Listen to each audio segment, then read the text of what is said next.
आता तुम्हाला शिक्षक झाल्यानंतर कोणती नोकरी लागली?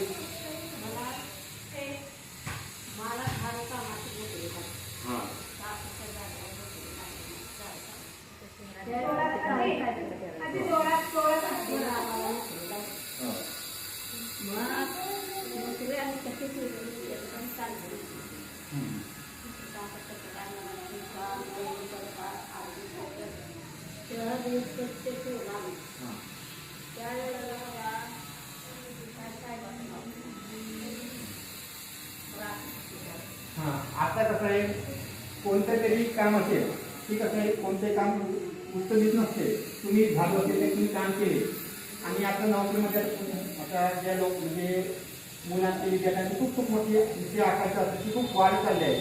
त्यांनी स्वप्न खूप मोठं, त्यांना वाटते की आपण झाडूवाला काम नाही करायचं, ड्युटी करायची, मोठी ड्युटी करायची. ती पण त्यांना चांगलं आहे की नाही, त्यासाठी काय लागणार, त्यांना चांगले शिकावे लागणार.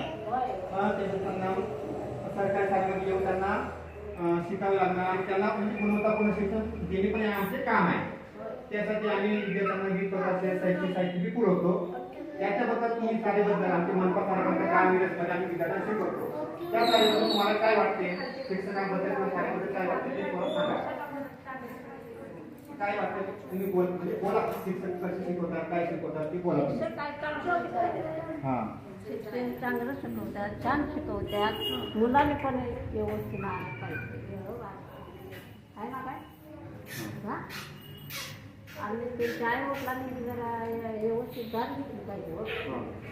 मुलांची एवढ्याला सोडायचं, एवढ्याला शिक्षण व्हावं आणि बाय चांगलं शिकवतात. हां, आता मी आता का मावशीने बोलले की आम्ही चांगल्यापणे शिकवतो, मुलं पण वेळेवर आले पाहिजेत, पालकांनी त्यांना वेळेवर म्हणजे 11च्या आत म्हणजे घातले पाहिजेत, स्वतः मुलं आणली पाहिजेत.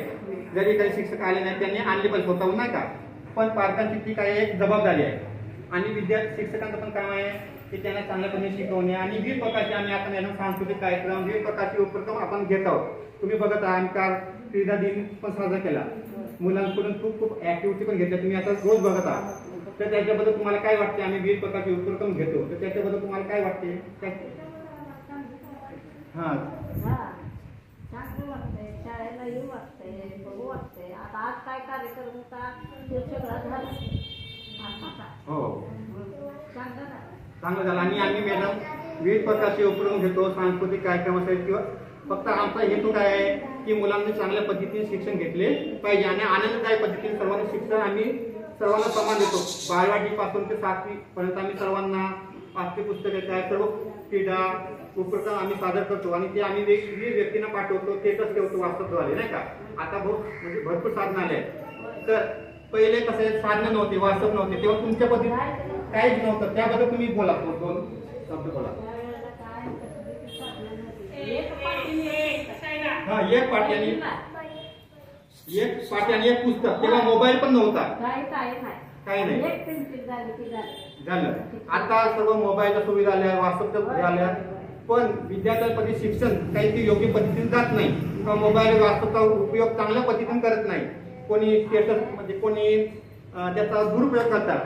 तर त्याच्या पहिलं जेव्हा शिक्षण होतं ते पुस्तके आणि पहिलेचं शिक्षण पण खूप कडक आणि खूप चांगल्या पद्धतीने होते. कडक होतं आणि आता त्याच्यामध्ये ते बदल होत गेलं, म्हणजे कालांतराने, नाही का. तर त्याच्याबद्दल तुम्ही थोडी 2 वाक्य बोला. तुमच्यामध्ये कोणत्या पद्धतीने शिक्षण होतं, नाही का, त्या बाबतीत.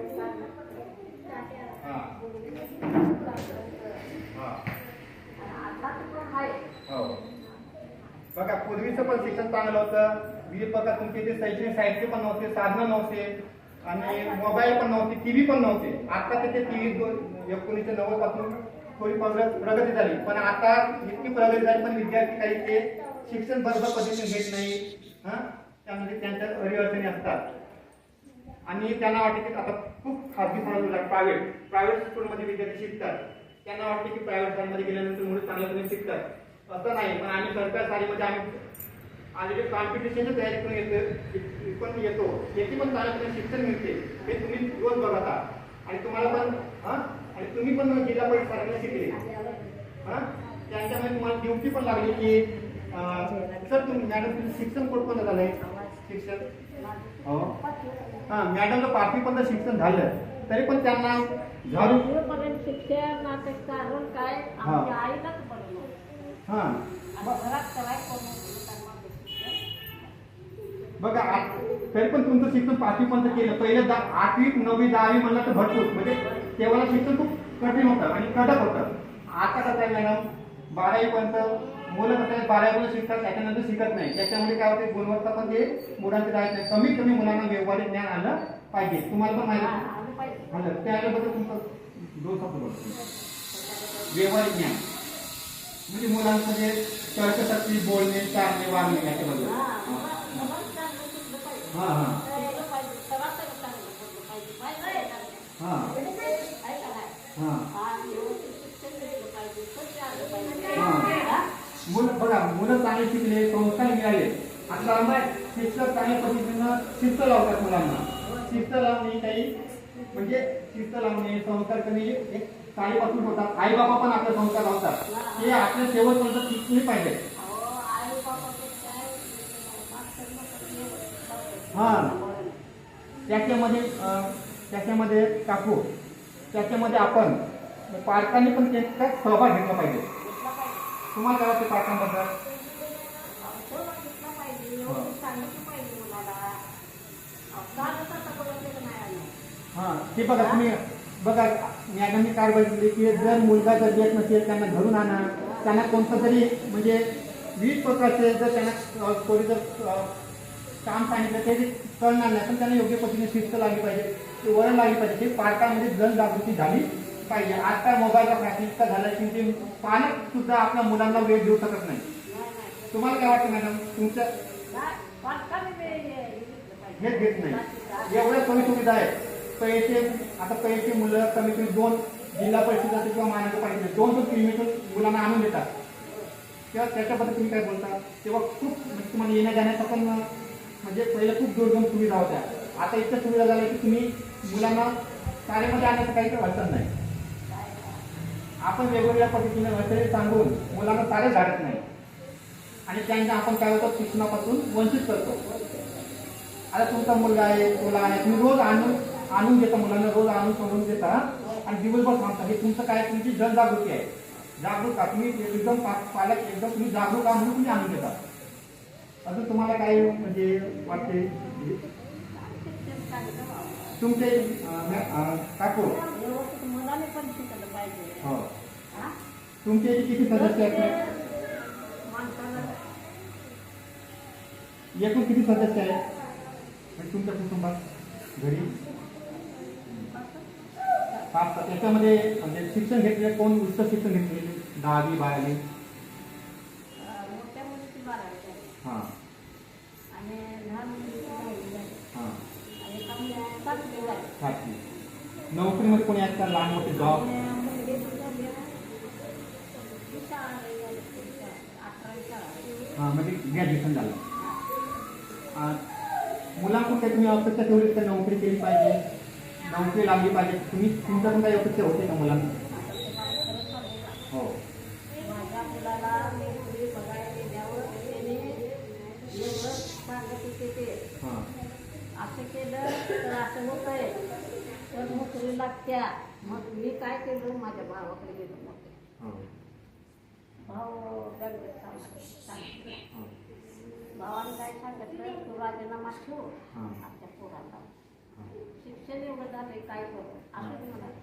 हां शिक्षण लावल्यावर त्यांनी काय केलं सांगा, त्या शाळेत लोकांनी एवढा मोठा मुलगा शिकलेला नाही हां तसा माझा. तर माझ्या मुलांना पहिला झाडू मारून घरात लागला. हां सगळं स्वच्छ करून हां सगळं अजून ते स्वच्छ करतो या. मग त्याला जागा दुसरा मिळाला. दुसरा आधी टक्का जागा पोराला 4 वर्ष ती झाल्यानंतर परत काय म्हणाले की तुमच्या मुलाला नोकरी लागत नाही. म्हणजे एक असं दुसऱ्याच ऐकून दुसऱ्याचं ऐकून हा नकारात्मकता. हा शिकवायचं तो असं कर तसं कर असं कारण कर. शिक्षण नाही झालं शिक्षण नाही झालं. आता उद्या साहेब होणार काय होणार? म्हणून त्याला खाली खाली घेतो. हां. आणि तुझ्या मुलाला नोकरी लागत नाही तू मग पुढे काय करणार तेव्हा त्याला बघा आता त्याबद्दल आता काय करायचं आता ही नोकरी मुलाचं काय फक्त काय बघायचं आहे हा? आता तर काय ते शिक्षण बघितलं पाहिजे का नको हो हा? हो मग मी असं काय बघा त्या मुलाच्या नोकरीसाठी त्याला खाली घेतली नोकरी आहे परत आता सुद्धा त्याला जागा आहे हे हाय त्याच मुद्द्यावर त्याला ठेवायचं हो एवढं केलं बरं. बघा मॅडम म्हणजे जरी कोणतं शिक्षण घेतल्यानंतर आपल्याला चांगलं ड्युटी लागते पण कोणतंच काम ही जर आता विद्यार्थ्यांना काम सांगितले तुम्ही झाडू मारा म्हणले ते करणार नाही म्हणजे करणार नाही आता त्यांना सवय जर लावली की मोठ्यापर्यंत नोकरी लागली स्वतःहून काम करणार आता आमचे शिक्षक पण कधीच भेदभाव करत नाही आणि आम्ही पण चांगल्या पद्धतीने झाडू पकडून काम पण करतो मी पण स्वतः पण आज हे सर्व काम बघतो कसं म्हणजे छोटी कचरा आहे काय आहे मुलांना म्हणजे माझा हो. मुद्दा बँकेत लिखित आहे. अकाउंट बँकिंग पास आहे हो कामर्स मध्ये त्याला कर्ज करायचं. लक्षात माझा मुलगा काय पाठवत नाही. मला म्हणाले की तुम्ही काय हुशार दिसत नाही. कारण का 5 वर्षातून त्या मुलगा मी मुली राहील तरी सुद्धा मी काय चांगली नोकरी लावली पण त्या लोकांच्या शिक्षणानं पोरानं माझ्या आता हे तर येडे केल्या दाखवलं तर म्हणजे सांगेलच का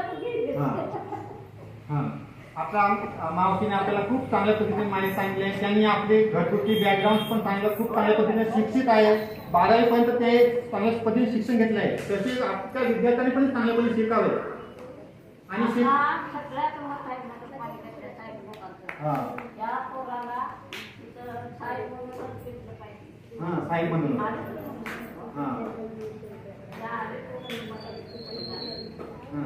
म्हणजे यांचा मुलगा भविष्यामध्ये ऑडिटर पण होणार कोणत्याही जिल्ह्यामध्ये पण लागणार हा म्हणजे शिक्षण कधी वाया जात नाही पण मुलांना शिस्त त्यांना गुणवत्ता या आपल्या म्हणजे लागली पाहिजे कुटुंबाकडून असेल किंवा शाळेमधून आम्ही ते शिक्षण घेतो पण पालकांनी पण त्यांनी काळजीपूर्वक त्यांनी पण काम केले पाहिजे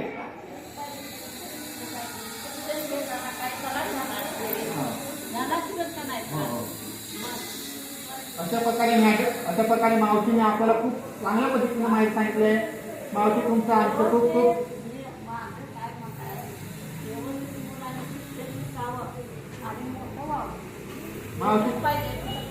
मावशी तुमचं खूप खूप धन्यवाद आणि ते आम्ही मुलाखतीचा कार्यक्रम